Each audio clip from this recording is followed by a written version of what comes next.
Hey guys, I'm Lila Alderman. I'm a quality control editor here at Research Square, and today I'm talking about when to choose a versus an.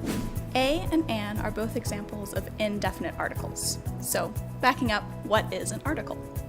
An article precedes a noun, and it determines whether the noun is going to be definite, such as the, or indefinite in the case of a and an.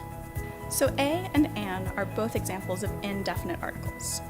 An indefinite article points to persons, things, or objects that are not distinguished from the other members of their class. These nouns can be singular, such as a student at Princeton University, uncountable, such as a multitude, or generalized, such as an inspired idea. So, when do you use a versus when do you use an? In general, you're going to use a before words that begin with a consonant sound, regardless of whether the first letter is actually a vowel or a consonant. For example, you would say, a utopian dream. Even though it starts with the letter U, it has the consonant sound Y, so it takes a.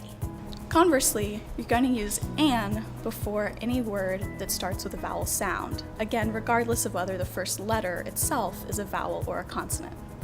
For example, you would say an honor, even though it starts with the letter H, it starts with a vowel sound. The same rule applies to abbreviations, acronyms, and initialisms. Whether or not they take a versus an is completely dependent on how you pronounce that abbreviation. For example, you would say a NASA mission. You would say a CDC study.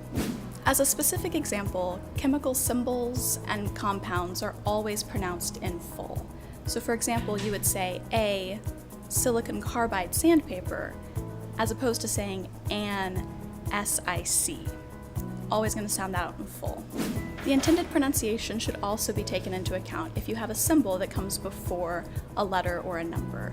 So for example, if you have a tilde that represents the word approximately, then that will always take an, regardless of what follows the tilde.